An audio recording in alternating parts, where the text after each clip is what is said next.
Well, Yes, I know. it's a great pleasure to introduce David. Um, we first all met David last time. It was 2016. 2016 Yeah. in Asilomar. And That's right. a long time has passed since then. He's one of the graduates of the new school, and I've had the really great honor of being one of his supervisors at that time and getting to know him and how he thinks clinically about patients and how he has, one of the most earnest minds in thinking about the patient's perspective and some of the most challenging aspects of a person's perspective. He's always angled towards that and trying to understand that no matter how difficult it might be. Aside from that, he's very accomplished in his own right. He's taught at CIS. During COVID, he took on a whole project of distributing thousands of meals and organizing the distribution of thousands of meals. 55,000. 55,000. The people who were, kind of locked down during COVID. So that just, shows you some of his heart. It's not just intellectual practice doing this clinical work. It's something that means a lot to him. And, he also was very sympathetic to our attempt to do Gnosis. He had done, he was able to get started a program with 8 or 10 or 18 beds. I forget what it was, but 10 beds.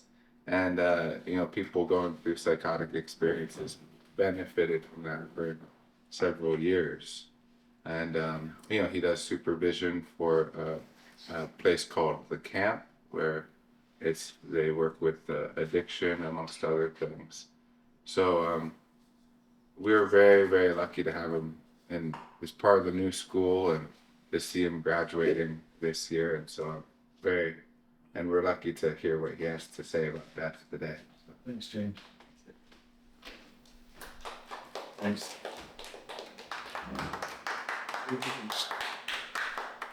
Get into some jumping jacks or something just to work out some of the nervousness presenting in front of this august body. When the schedule first came out a couple months ago, I was telling Michael this, I was a bit miffed, and then having to come on now, like to follow him, it's like playing at Woodstock and going on after Hendrix, and I'm pumping the fish.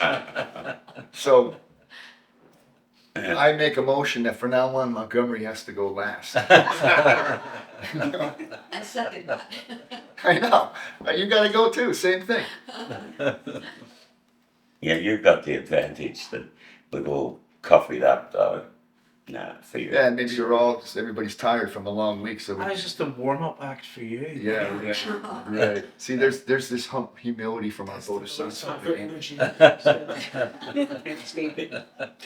Anyway, when Michael sent out the email at the 11th hour, I need your write-ups. Oh, shit. I was thinking, you talked about procrastination yesterday. I thought, I'm probably the only one that hasn't really thought about this. Like, put some shit together. Like, what popped into my mind? Rilke.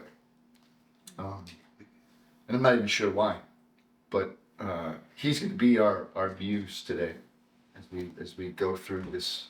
Try to walk us through a process of these parallels between Rilke's poetry and analytic conversations, particularly as they pertain to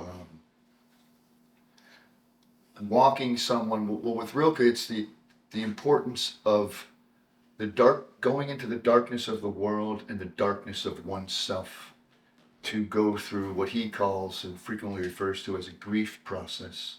And in the analytic encounter, that got me to thinking about one of the cornerstones of that kind of conversation is to help somebody for the first time have a sober reckoning with death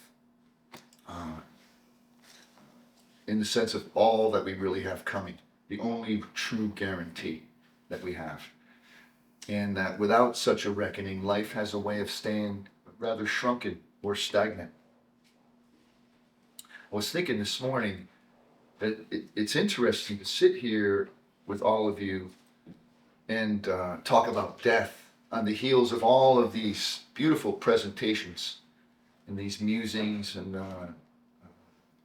about death and all of its all the facets of it, and to think about the people, everybody dying in the world, the way people are butchering each other with their savagery, dying just of being alive. The planet might be dying, burning and choking up while, some fat cats are lining their pockets with another few $1,000,000 while people are just trying to get clean water and feed their children. And in this town, Pacific Grove, this is my first California town. When I came out here from the East Coast to go to graduate school, long time ago, in a different field, it was the Monterey Institute of International Studies. In this town, originally it was a Jesuit outpost, and then it became the final stop for an interesting menagerie of people, Vietnam vets, and the anti-war protesters, and old burnout hippies from the '60s, and artists, and lots of deeply disturbed people, psychotic and otherwise dismantled and deranged people who were stumbling out of the disquiet of the '70s and then just wandering through the amoral, compassless '80s. So when I got here, I was going to school and I got connected into this community. And now coming back, there's been so many losses, separations, and deaths that it's really hard to be back here. Even driving in today, I'm coming in 68 and I'm coming down Forest and I'm going across. I turned on the radio. I drove the whole way in silence. Of course, noodling on and fretting about talking with you all today. And I crossed David Avenue. I turned on the radio, K-Pig Radio, the world's greatest radio station. And it's Johnny Cash, Sunday Morning Sidewalk. And it echoed through the canyons like the disappearing dreams of yesterday. So I'm all shaken thinking about how much loss just from being in this town. Memories, and they stay with you. The losses stay with you, and I think they have to somewhere if you're doing it right. Meantime, down on our southern border, in the Arizona-Mexico border, my mom's dying. Being eaten away. And from the looks of things, she's just refusing the blindfold. She's not going to go through treatments and things. And she's like, I'm going to face it, and I'm not going to let them cut me and radiate me. So death far away, and death as an abstract, and then death up close and personal. And meantime, love is springing up everywhere. As Rilke said, exploding from its hiding place. So as I was thinking about what to talk about today, a couple of events that I wanted to use as tent pegs for our conversation. First one happened just last Monday, my last patient of the day. And I was still in the middle of appropriate hand wringing of oh my God, what am I going to talk about? I'd been through iteration 1 and 2, and that sucks. It's scrapping these things. I couldn't make something coalesce. And I don't even know if this will. But my office, the door is on the left side of the room. And when you walk in, everything kind of funnels you into the middle and to the right.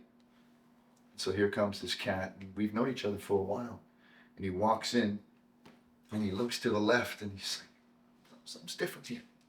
Something's different over here. What do you see? And I have this large print, this framed print. It's a Picasso painting. It's been there forever. It's been there longer than since I've known him, but he just never saw it. And it's his portrait of Dora Maar. Many of you, I'm sure, know that. It's a fascinating painting, especially when you see it in a museum. And he starts riffing on that. We're kind of getting our banter going for what are we gonna do today? And he looks around this bookcase, and I have this other print, a small one. It's like maybe like the size of this computer or something. It's framed print that a good friend of mine got in Rome. And it's like a wood carving. And it's got these like red, around the whole outside rim of this, it's got this red, black designs. And there's this like demonic sort of face in there, but kind of hidden. And on the top it says Inferno. And then down the center, written in Italian in this kind of spooky Gothic font, are all the various sins that will take you into the various levels and realms and rings of hell, and down to the bottom with the betrayers. And he knew that, you know, he's a well-read guy, and so we're just, you know, it's just like a little initial banter. And he says, he sits down and he's like, you know, I think that death is the ultimate betrayal. And as soon as he said that, my partner was like, well, that's kind of a goofy thing to say. And I batted it back to him. Didn't think it would have any great import. I said, you know, man, I'm not so sure. It seems to me like death is the ultimate non-betrayal. It's like the only promise that's kept 100% of the time. And I said that, and I didn't expect it to go anywhere. It was more like we were just kind of, we do this sometimes, you know. We've known each other for a while, and it's a little bit of back and forth. And he froze. It was like this look on his face, like the deer in the taillights. Wasn't even the headlights. He had already been clipped by the car, and the person's reversing to finish the job. I was like, what the fuck? And then he started like vibrating or trembling. Trembling is a better word. He's crying. No sound. He wasn't like weeping and sobbing, but these tears coming down his face. I could feel like moved. Just thinking back, it was like less than a week ago. And I was watching him take in the massiveness of something he was trying to touch. He was grappling with death. And this is a guy who's like suicidal. He treats suicidality like it's a bodily function. He's always suicidal. He's never not suicidal. And while I was sitting there watching him, and I thought of Blake. By the way, it's like everything, a lot of things I want to say, everybody's already said. So this is like repeat. But then I thought, we talked yesterday about something that Astray had said to you, like, hey, even if you say something about somebody already said it, you're saying it in your own way. So I thought of Blake, you know, the Proverbs of Hell, one thought fills immensity. And the second event, that this other tent peg that came to me, was something that happened a long time ago, where I found myself one day perched on the side of a cliff. And I was very happy to be there, but only in the sense that I hadn't fallen yet. And I was frozen with fear, petrified. And I would have given anything to be almost anywhere else in the world but there. The only option available to me was plummeting down to these rocks below, large rocks that outcropped, and could have been 50 feet, could have been 100 feet. It's hard to tell. But these rocks that were being overrun and slammed at by the waves of the South China Sea. Not a good time for a slip. And I've thought about that moment many times. And when I was in analysis, it became one of the cornerstones. Quintessential examples of how I was living my life. Recklessly, somnambulistically, callously.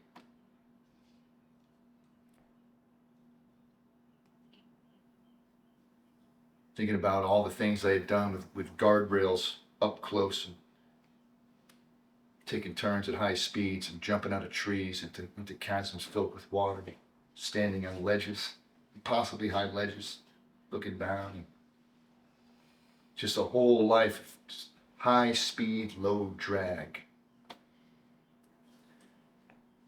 And you could look at it from a certain angle, and I did for a while. That I was reckoning with mortality and death and trying to get a grip on that so I could get about the business of living. And it's a nice story, but it's not true. What was really going on is I was supporting this fantasy I had that I could cheat death. I could outwit him constantly. that I had plenty of time to attend to things later, the important things of life. You know, whatever those might be, whatever I decide, or whatever a person decides they might be, you know, cultivation or love or family or career, whatever it was, putting it off, because I couldn't die. And so, like, you know, Einsteinian, thus I drifted towards unparalleled catastrophes, one after the next.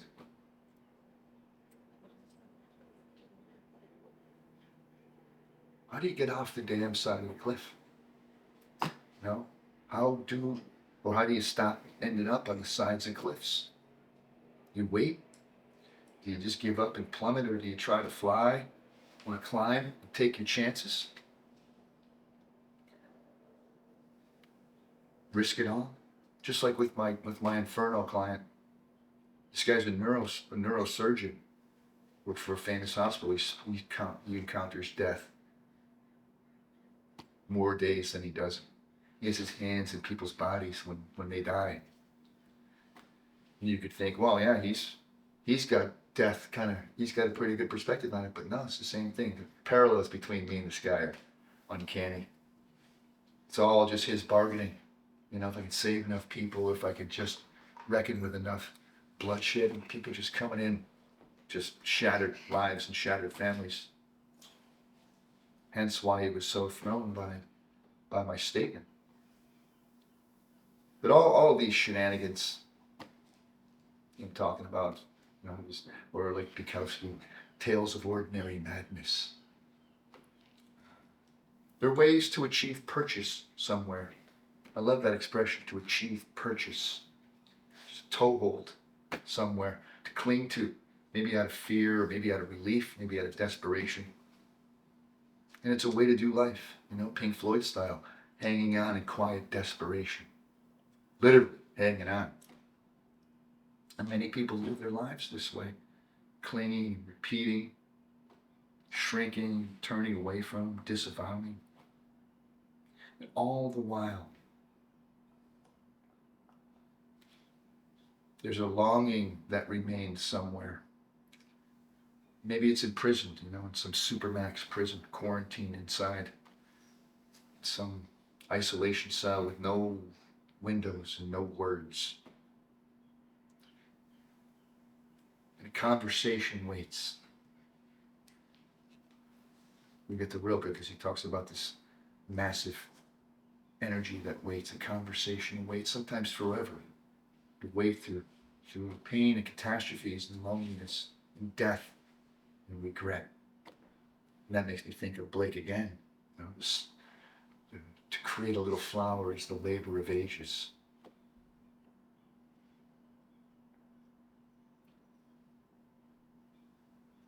Our program, this program is intersection of existential psychoanalysis, existential philosophy and psychoanalysis. It's amazing, you know, it's pretty dope. It's the best thing I've ever been a part of in this group. And it also occurs to me that poetry and psychoanalysis have a lot in common. They have a lot to inform each other about, especially when it comes to language, where words matter. You know, a la Twain, where the difference between the right word and the nearly right word is like the difference between the sun and a firefly.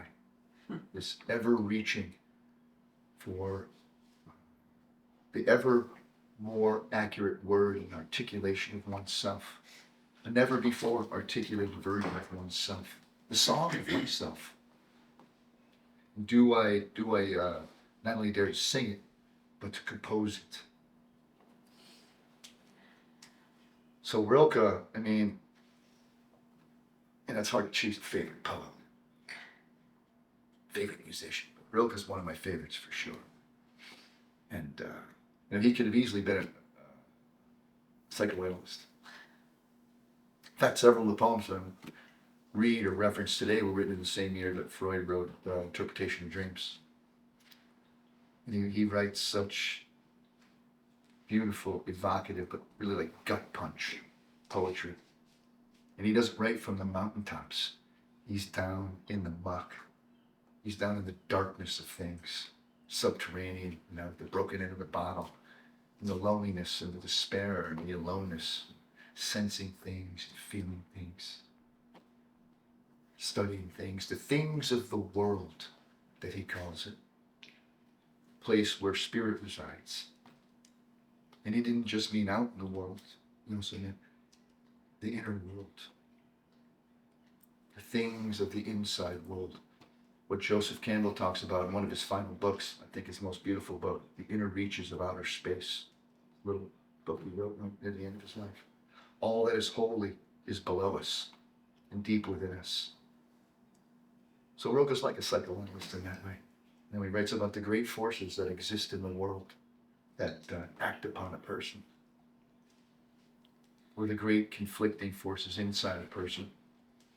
When he talks about unknowable darknesses and siren songs that push and pull and beckon a person in their life.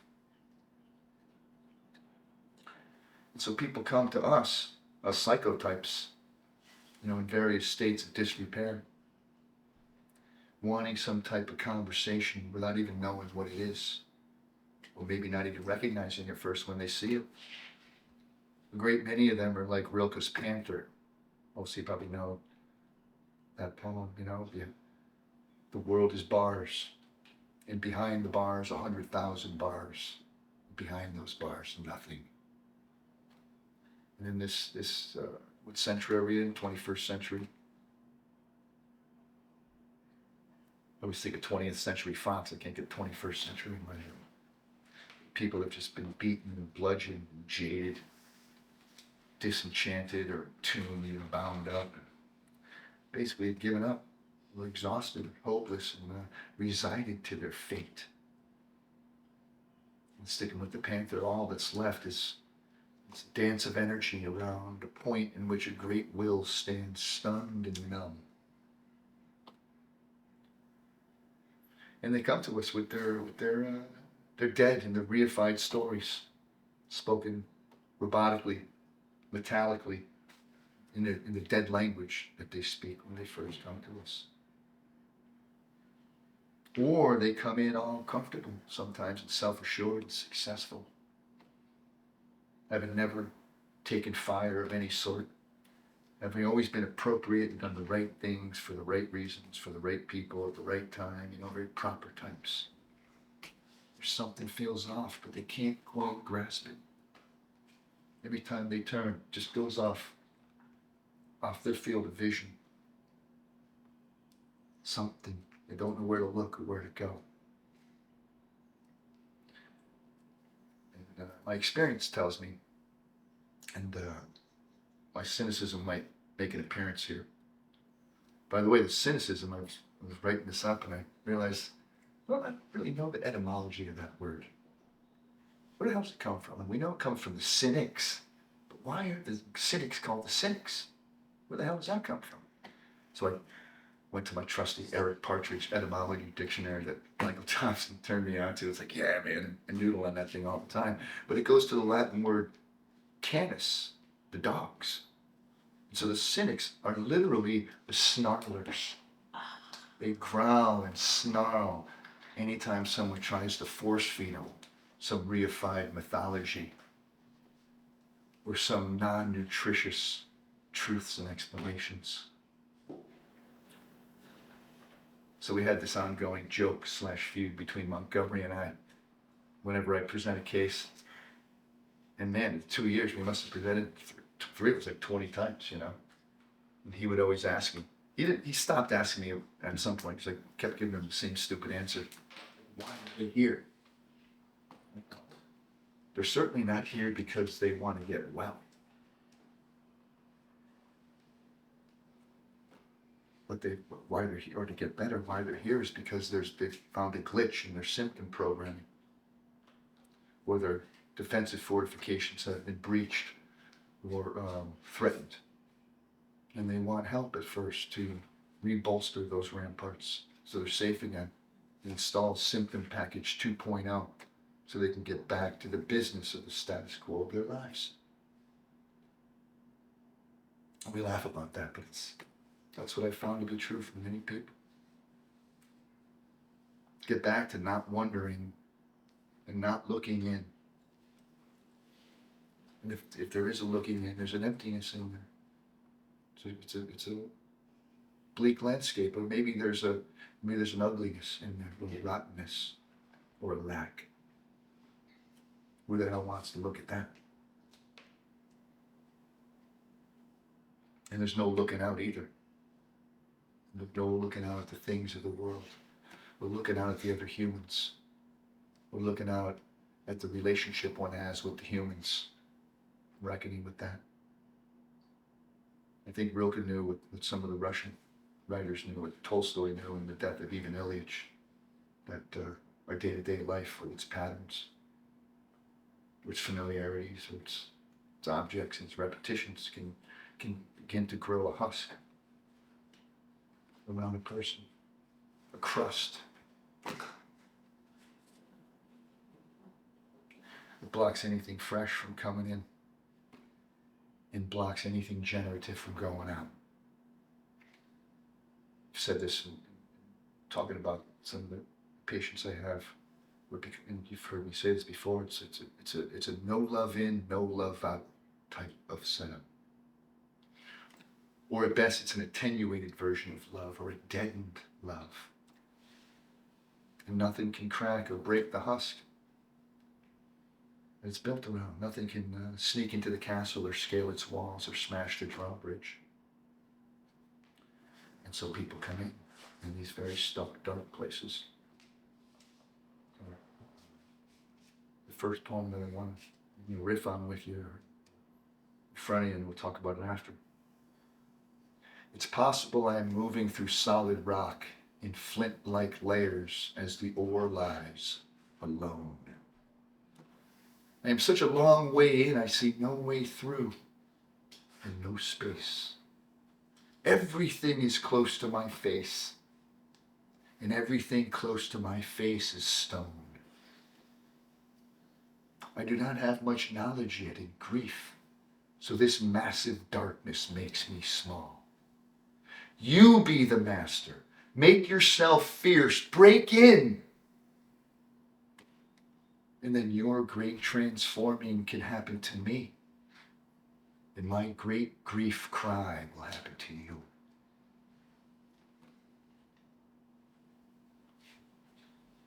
He's so powerful, this first stanza, just this idea of just being stuck and lost, no direction, no compass, or magnetic north has gone haywire and the compass is just spinning around out of control.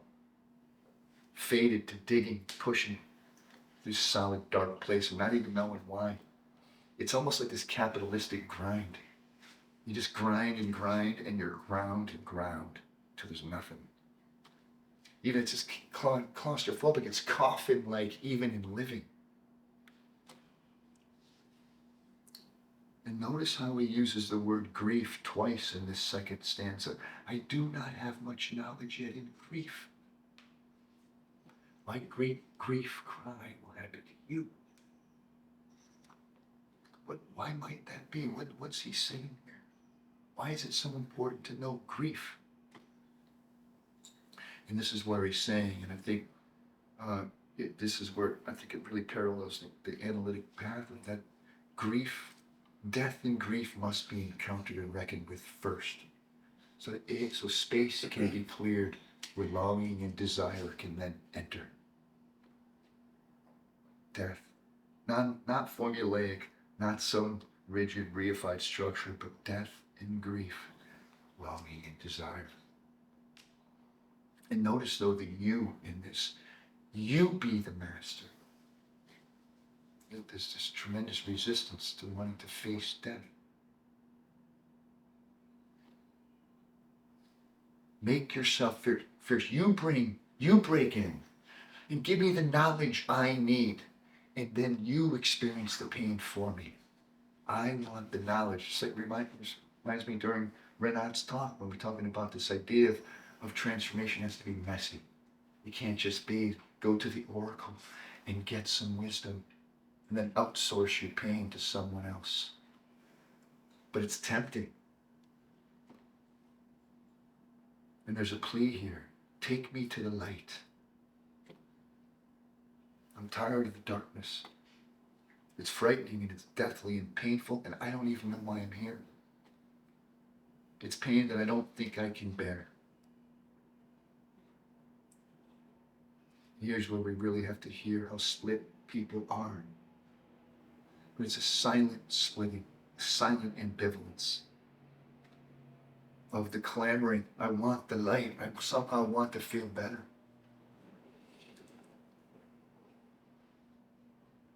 But they keep going back to the darkness. Or we can call it depression. We can call it anxiety. We can call it voices. Just return as the place they need to be. I already know the storm, and I am as troubled as the sea. I leap out, and I fall back, and throw myself out again, and I'm absolutely alone in the great storm. And so how can people come to us, listen for the silent ambivalence, so we can help people ponder things and ponder choices? How do you get off the cliff? How do you exit repetition? After years, maybe decades, how might one leave this well-trod and well-worn path around the dark forest and spin up the juice to enter? In places where two or more roads diverged, the Greeks would sometimes build these temples to Apollo, where a person could enter and decide, which way am I supposed to go? How then can we help people construct these inner temples when their paths diverge, to help support somebody deciding which path should I take? And in such a temple, sometimes we call it the consulting room or our office, maybe some thinking can get done, or some wondering can happen. Maybe things can get said. Maybe great tensions and inner conflicts can be felt. The tensions can be felt, maybe for the first time. Maybe brave decisions can be pondered. Great journeys can be contemplated, quite unexpected journeys. I learned this new word the other year. It instantly became one of my favorite words. It's a goofy word. It's not a word that sounds as good as its definition, but the word is cottywomple. I love saying it because it sounds so goofy. Cottywomple. It has no known etymology. It sounds like something like the Scottish would say. Or it sounds like something an Oompa Loompa would say. You know? Oompa Loompa, cottywomple. But what it means is to go forth boldly towards an unknown destination. I know, isn't that beautiful? And that really is, there was one bullet point of how I would sum up the analytic journey. It's that, cottywomple. A definition like that needs a better word. That's the word we got. Cottywomple. Like Star Trek. Right, starting your egg, Darmok and Jalad and Tanagra. So Rilke writes over and over again about this great presence, this great energy. And he sometimes uses the word God, but he's not talking about the Abrahamic God, or any God at all, really. And this energy, this God, is not sitting up high on a mountain with burning bushes and tablets and shit like that. It inhabits and lingers in the dark places. In things no one cares for, you brood like a seed. Rilke he's Czech, but he'd spent a lot of time in Russia. He spent a lot of time in Italy. You know, and the Italian God is the God on high, you know, looking down, making lists and shit, keeping track of stuff. But he seems to capture more the Northern European sensibility where God, you know, with its pagan traditions, you know, its gnomes, trolls, spirits, the forests that you don't want to go in, spooky sounds, you know, and cackling witches, and bedraggled, crazed wizards. These Celtic forests somewhere, you know, once core, And in the core of the things of the world where most people don't think to look. In the dank earth and the swamps, the fertility and roots groping out in roots. Past the city walls that keep the monsters at bay. Past all the bonfires and into the darkness beyond the ring of fire that they cast. Through solid rock. Just like an analytic encounter, it goes down into the caves, into the swamps, into the dank, musty basements, and into the walled off chambers of the heart where no light enters. Looking around in the pitch black. I remember, I think it was Beyond said, when you enter dark spaces, make them even darker. Don't shine a light so you can see what's faintly glowing in here. I'm encountering in this darkness these demons and these ghosts, these specters and death that must be encountered. Battles that must be fought and that might not be won. All on the way to desire. So for Rilke, this awakening force, this massive energy is like an army out there. Waiting. And if one can reach for or go and encounter that massiveness, if you can do that, finally then maybe things can begin to die. You have to reckon with actual death, the actual deaths and the losses that you've encountered and endured. My great grief cry. And the deaths and the losses to come. More and more. Faster and faster. As you get older, if you're lucky. I don't even know if I call that luck. And then to reckon with the death of the things you never had. The death of the things you never got to do. Maybe the most gruesome kind of death and grief to have to ponder. But other things can die too. Fantasies and delusions can begin to die.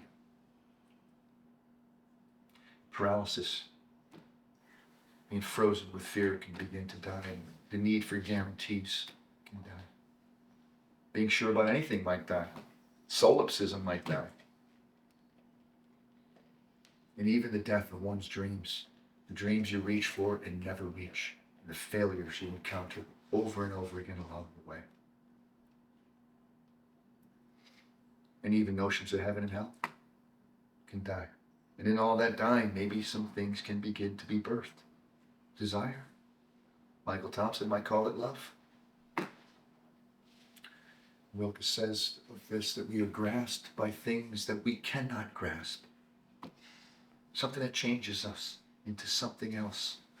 Something that answers our wave when we beckon to it. But when it answers, all we feel is the wind on our face. And this journey, this Cottywomple, it fits right in with the epic sagas, these heroes' journeys, grail searches and momentous treks, Browning's Dark Tower, and Rilke's silent, massive, sieging energy. All of you undisturbed cities, haven't you ever longed for the enemy? I'd like to see you besieged by him for 10 endless and ground-shaking years. Until you were mad and desperate with suffering. Finally in hunger would you feel his weight. He lies outside the walls like a countryside. And he knows very well how to endure longer than the ones he comes to visit. Climb up on your rooftops and look out. His camp is there. And his morale does not falter, and his numbers will not diminish, and he will not grow weaker. And he sends no one into the city to threaten or to promise, and no one to negotiate. He is the one who breaks down the walls, and when he works in silence. Longing for this enemy. Longing to break out of some paralyzed, soul-crushing automaton repetitious existence. And who is this he? Who is this he that's breaking down the walls? Is it the analyst? Is it the grim reaper? Is it desire itself? You know, breaking out of its cell, breaking out of its stasis chamber, breaking through the husk. This is the conversation I think that we can offer to people. What's it going to be? The choice is there to make. It's not to oversimplify it. You're standing at the crossroads, and what's it going to be? We can help patients bravely face the question, what's it going to be? What's at stake? What's worth it? What's required of you? All with no safety net, no guarantees. And we listen. We listen for what's silent at first. We listen to despair, and through the despair, we fall silent and we listen to the silence, the absence. We begin to hear things, distant drum beats over the hills, sounds in the forest. I'm not quite sure. I could even heard him. What was that? What was that? Did you hear that? Death, grief, longing, and desire, all wishing to be accounted for. And in the silent, sometimes hardly moving times, when something is coming near,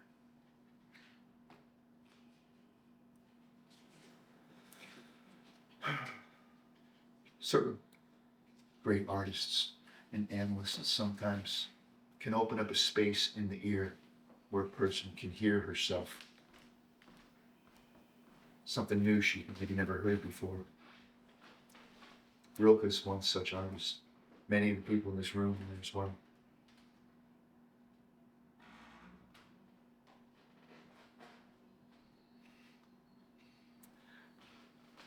Something is coming near. It's so inspiring how Rilke talks about the construction of listening. He says, where before there was hardly a rickety shed where listening could go. There was nothing but a rough shelter put up out of brushy longings, with a sagging gate whose poles are wobbly. And from that, you helped create a temple of listening deep in their ears. I think this is at the core of the analyst's work. Listening for the ways and helping somebody listen to almost silent ways that she's called, beckoned to leave her house, her town, and walk off in the distance in search of something. She might have some dawning realization that tiny town she's in, this worried and afraid place, is only a passing over place between two huge spaces. Or like Lorca's little boy who's searching for his lost voice, his stolen voice. Or Brodigan when he implores us to reduce emotional and intellectual noise until we arrive at the silence of ourselves and listen to it. And this is where desire and fear can begin to duke it out. And not everyone will take on that battle. Many will shirk back. If their psychic power then becomes devoted to and is dissipated by sociability or transgressiveness, trivialities and addictions, then that person is in grave danger. Nothing else will come, says Rilke. No more days will open. Everything that does happen will cheat him. Or like the panther, at the end of the panther, the eyelids open. And a shape enters, slips through the tightened silence of the shoulders, reaches the heart, and dies. Give up. She's stealing the chef.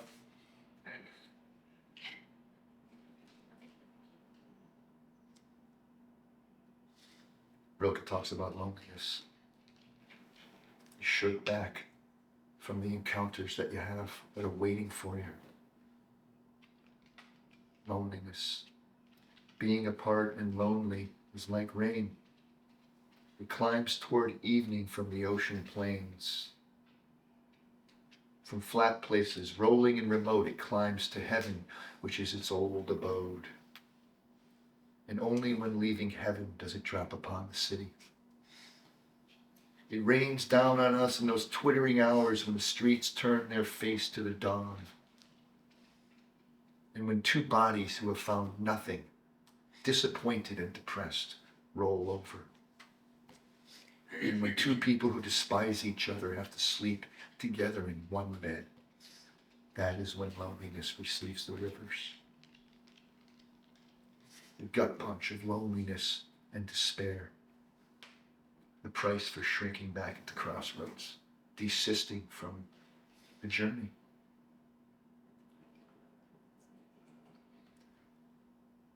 And really that journey is for those that take it and those that don't. It's a consideration, I think, of what price you're willing to pay. What's the price? What's the coin you're willing to offer up?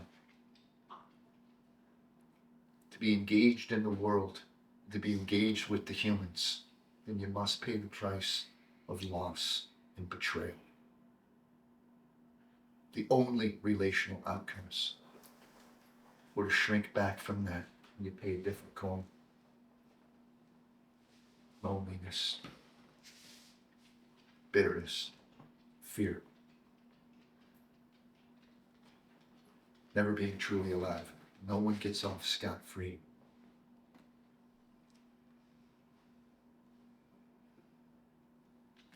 I want to end with one more poem. Maybe you can, it's a good placeholder for the end of analysis. Or Lacanians call it full speech. Call it anything we want. But there's one other part, I don't even know it fits in, but I wanted to include it because it's so kick-ass. Rilke writes this poem about when in the Old Testament, when the angel came down to visit Jacob and the wrestlers and fighters, you know. He whooped them all, if he even bothered fighting them. But he says, what we choose to fight is so tiny. What fights with us is so great. And whoever was beaten by this angel went away proud and strengthened and great by that harsh hand that kneaded him as if to change his shape. And this is how he grows, by being defeated decisively by constantly greater beings. I could say that about this group.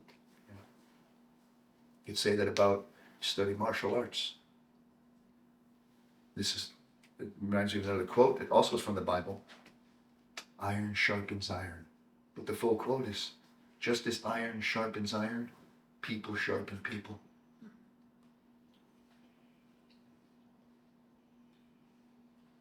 I love that idea. So just to finish.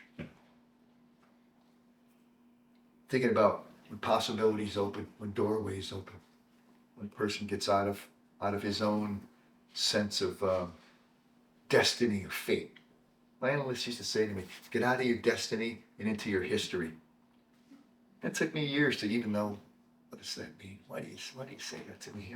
Like, that one took a long time, speaking of brooding like a seed. But to end there, I remember when I first heard this poem, when I first heard of Rilke. It's right when I had come to California, and there's the local university, college, Monterey Peninsula College, and Robert Bly, who does his translations of Rilke are the best, in my opinion. You know, I think about works in other languages and finding who's the translator that makes me feel it. You know, like Kaufman with Nietzsche. So I remember him reading this poem. I was hooked right away. I live my life in growing orbits that move out over the things of the world. Perhaps I will never achieve the last, but this is my intent.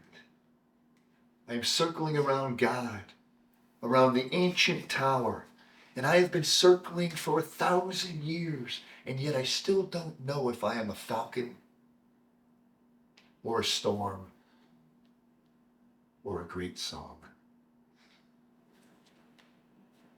That's it.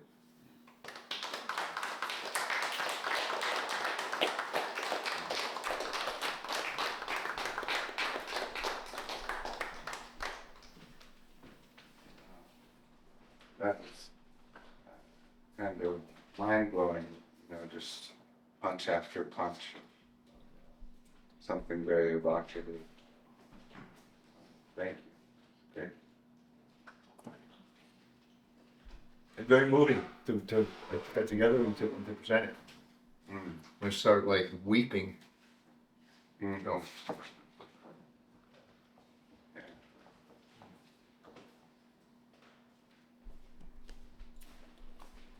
Because I think here was a sort of volume voice went lower and lower and lower. Sometimes it was almost there. Very evocative. A lot of poetry, and not only from Rilke. So thank you, it was beautiful.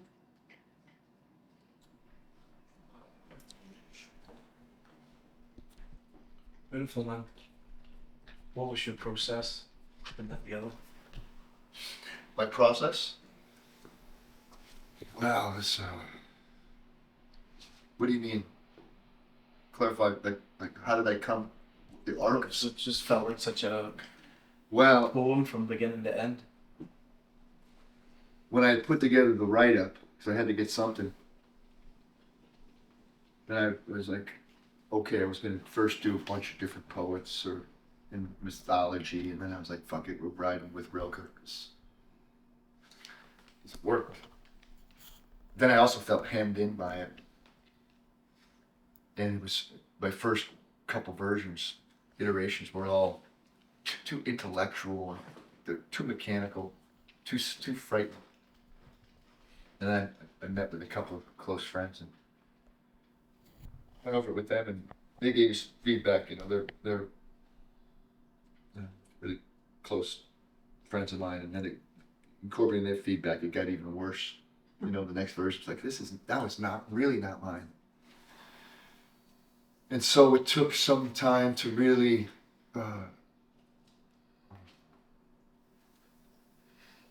get out of like, okay, this projections and what people are gonna think, and what am I supposed to say? I didn't even answer the question, what is death? Michael says, make it personal and leave it vague. It's okay.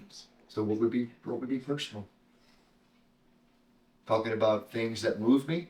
No, even move me that frighten me. And thinking about ways that I had been frightened. It's frightening to be on the side of the cliff. Be frozen there. If you move, you're dead. But you have to move at some point. So, I don't know if I'm answering the question. Really wanting to make it mine, not...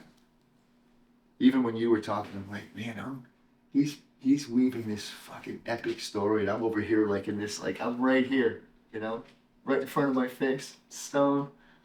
And then, but even in that, I was like, it's just, it's all just flowing, And one part I thought was really interesting was the idea of a patient not knowing who it is that's knocking or going to break through.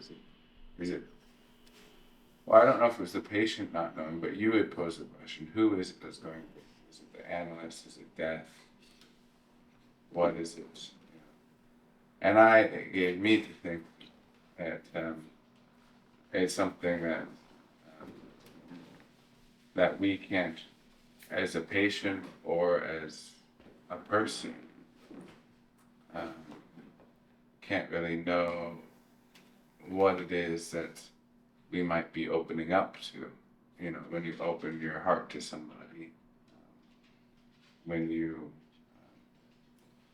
begin some process of self-exploration or transformation, start a relationship or start therapy.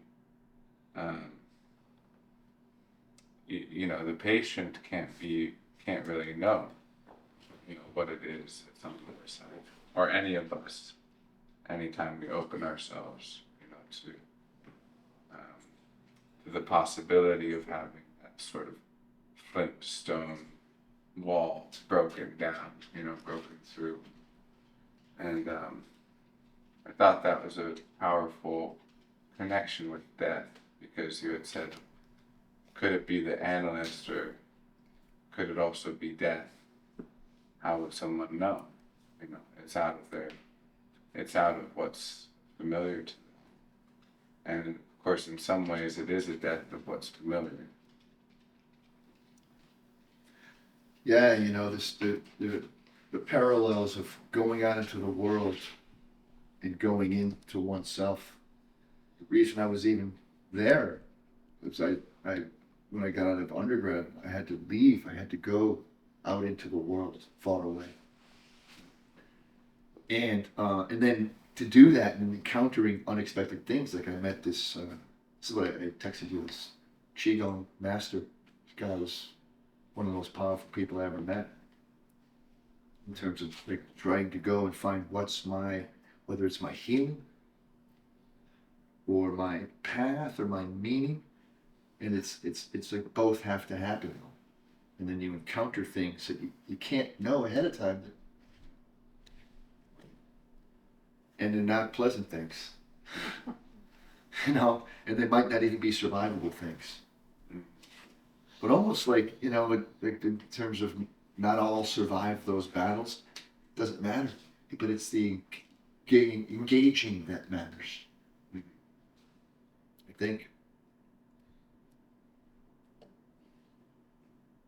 Yes, I really appreciated your paper. It was very moving and just heartfelt, and reaching out to our being, it was all like that.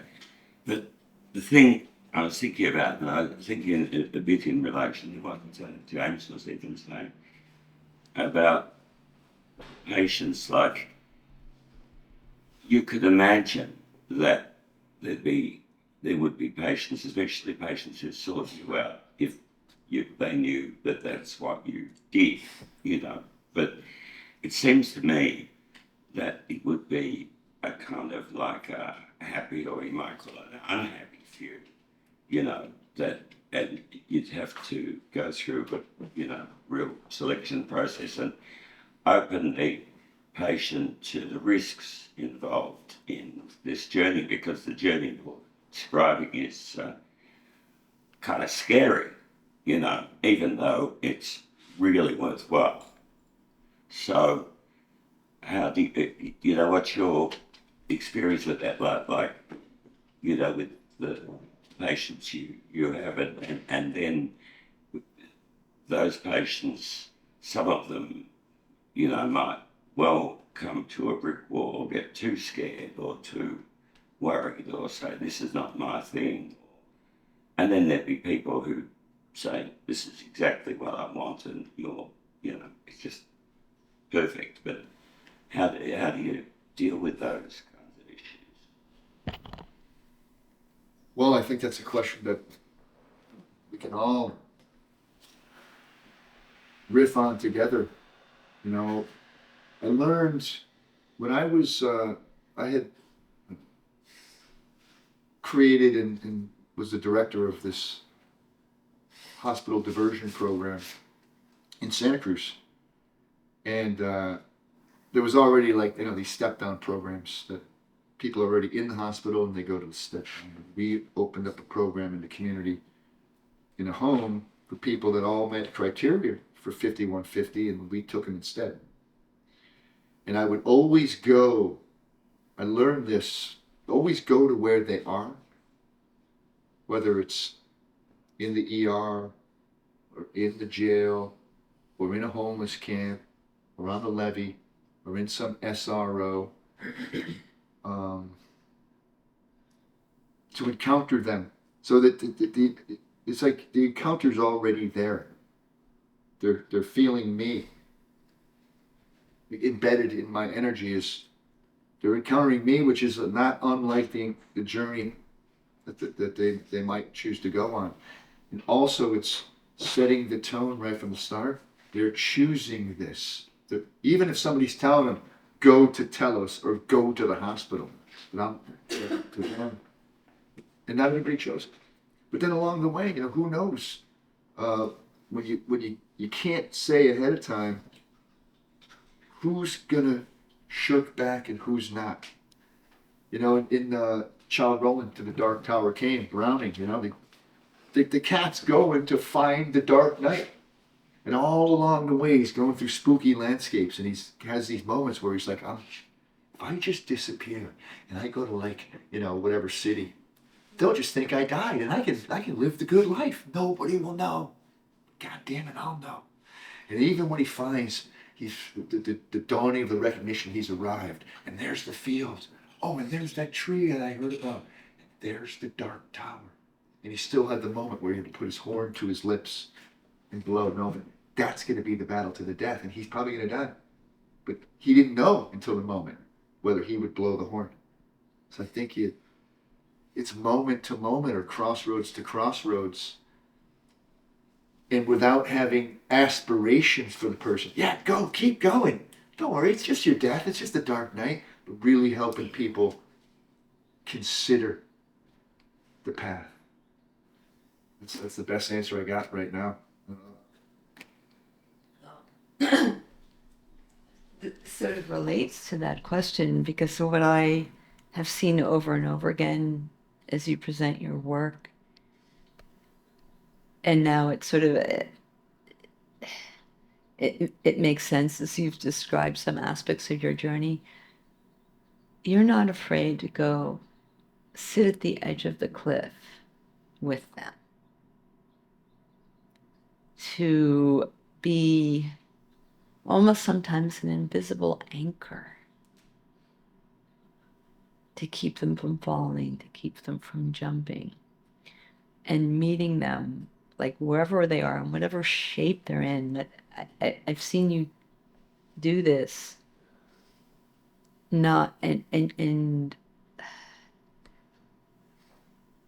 you do it in a sense that's not like clinical. You're becoming what you need to be with them at the edge of that cliff, because you know what it feels like to be at the edge of the cliff all alone.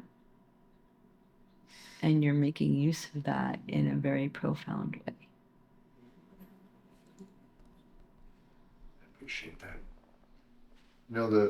I think earlier, 20 years ago or something, when I was a different sense of what the work is, but this notion of the idea of camaraderie really feels right to me. What does it mean to be a comrade with somebody? And go with them. And I like that idea. I love that vignette you earlier about a patient who was, how did he put it? He hated death? He was, death was inundated Oh, he thought with it was death. a betrayal. Right. Oh, betrayal. Yeah, death was the ultimate. Thank you. Yeah, death was the ultimate betrayal. And I loved how you responded to that. Typical analysts would have said, well, tell me more about that. What do you mean by that? And you just came right back with a statement that really challenged me. And I thought that was brilliant. Just came out of your heart, spontaneous. No technique, just you being there with him. And it set something off, clearly. Yeah, I don't remember what I was like 2 years ago. I was something 2 years ago. I don't really remember, but in terms of my voice being freed up, you and I have talked about that a lot, and the way I would like shackle myself, shackle my voice. But this program, you know, and my supervisors have said, what are you holding back for? What are you waiting for? Why you dancing around? So it's just time to dance around, but I feel more free in my voice if it's authentic or spontaneous. I don't always do it. You know, I'm often shirking back from the crossroads of moments too. Probably more than I don't. You know, when we used to at Telos, it was a beautiful program. It's. I'd love to tell you about it sometime, but we rarely closed the office door. We had our meetings out in the living room and dining room, you know, and residents could come and join. When we interviewed for staff, it was the whole, for a new person, the whole staff was there. Residents could sit down and ask questions, and you know, the whole house is teeming with like just intrapsychic and interpersonal, just like explosions. But we would sit around and we'd look around at each other and just say, you know, like, these are the good old days. Even while the whole house, the fucking roof is exploding off, you know, and it's just, it's so chaotic in there, and it's the vibration. And you know, in my core was like, I wanted to just like lock down everything and control everything. But we look around, you know, these are the good old days. And even now, right now, I remember this moment. Every day's the good old day. Yeah, yeah.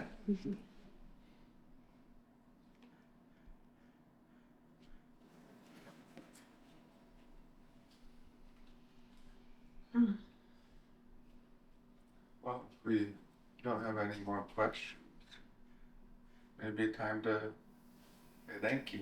That's great.